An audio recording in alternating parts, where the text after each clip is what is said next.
जय जगन्नाथ, जय सीताराम, जय गुरुदेव। समस्त को मोर प्रणाम। किसी लोग मत कहते तू बाबाजी ही जाऊनु कहीं। आज्ञा सत्य कथा हूँ बाबाजी आम कौटी रहिले हम आज्ञा मन भर जो आध्यात्मिक चिंताधारा थी प्रभुंर नाम थी आम जेकोसी खराब जगह थे मत जो प्रभु नाम जप करवा तो से जगह भी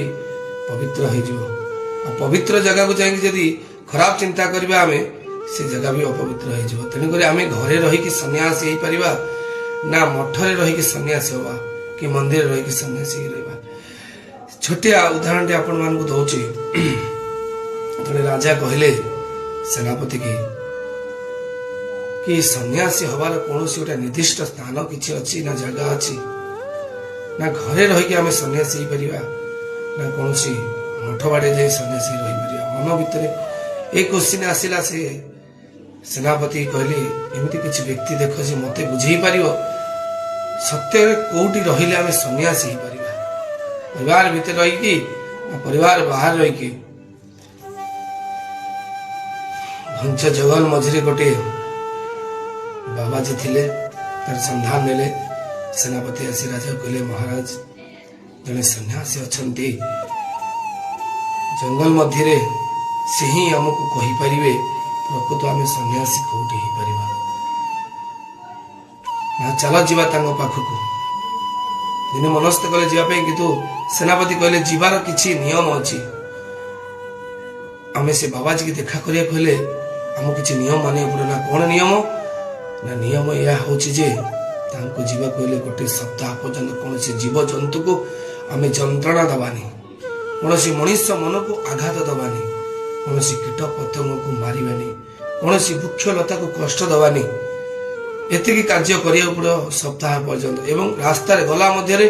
जेकोसी कीट पतंग पिंपुड़ी पोक जोक आसती कौन पादरे कि आम घोड़ा पादरे कौन जीवन नहीं पानी जदि कौन दिन आम से जीवन नवा ताले से दिन आम से बाबाजी देखा करें ना सतर्क अवलम्बन करा पड़ो। राजा खुशी गले देखा चेष्टा करवा सप्ताह पर्यंत किसी पाप कले अन्याय अत्याचार किसी कले क्या कष्ट देले क्या जंत्रणा देले क्या जीवन नेले सप्ताह पर्यंत धैर्य धरिकी घोड़े गले। राजा बहुत कष्ट सहित धीरे धीरे क्या जीवन सहित आघात नहब से सतर्क सहित गले पहुंची गले बाबाजी पाखे न भाई प्रणाम हो गले। प्रभु मु आपन को आसी देखा करने बाबाजी जनक राजन कुआड़े आस कह ना मुझे मोर गोटे प्रश्न नहीं कि सन्यासी हबार मुख्य जगह कहतु कौटी घरे रही आम सन्यासी हो पार ना आपण बरी आम जंगल कि मठरे रही सन्यासी हो पार। बाबा जन कहले तुम आसवा पूर्व कौन सब अवलम्बन कर न आसवा पूर्व क्या जीवन नहीं क्या जंत्रणा देनी क्या कष्ट देनी मुझे बहुत सतर्क सहित आपण पाखक आसी जदि मते देखा करने ते एते सतर्क अवलंबन करने को पड़ा जदि गोटे साधारण सन्यासी की देखा करने ते जदि एते जीवन को रक्षा करने पड़ा भगवान को पाइबापी सारा जीवन जदि से सतर्क अवलंबन करू ताले घरे रही सन्यासी हो पार। यहीटा हूँ मोर गोटे उपदेश समस्त को समस्ते भाविबा दरकार आम संसार रे घरे रही सन्यासी पारे जदि आमर नियज आमर चरित्र आमर गुण आमर स्वभाव आमर नेचर को बदले दे पारिबा ताले आम घरे रही सन्यासी हो पार। आम समस्त सेवा करिपरिबा समस्त को आशीर्वाद दे पारिबा समस्त जीवन रक्षा करि पारिबा समस्त मंगल चिंता यदि करिबा ताले आम घरे रही निश्चित भाव आम सन्यासी हो पारिबा। आम निज कर्म करिबा आम जो कर्म नहीं आसी आम परिवार प्रतिपोषण आम जब से कर्म करिबा ता सहित 24 घंटा भितर 24 मिनिट प्रभु को शरण देदेवा और जनते कार्य गोटे घंटाए लगे समस्त उपकार तार निश्चित आम परिवार रही ईश्वर को प्राप्ति करि भगवान को दर्शन करि मोर आपण मान को निवेदन समस्ते उचित मार्ग जातु प्रभु को शरण जातु गुरुजन मान सेवा करंतु बापा माँ को मान सेवा करंतु भाई भौन को मान स्नेह करंतु गाँ साही पड़ोसा निजर सम्मान रखंतु निश्चित आपण पाखक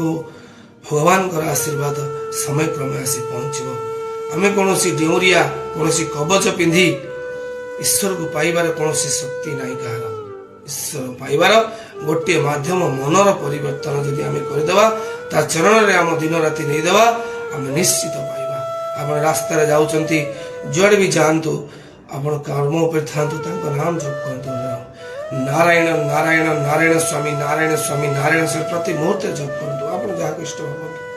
मो इष्ट नारायण स्वामी प्रभु जगतगुरु ठाकुर श्री श्री अभिराम परमहंस देवता पाद पद्म रे मु श्रद्धा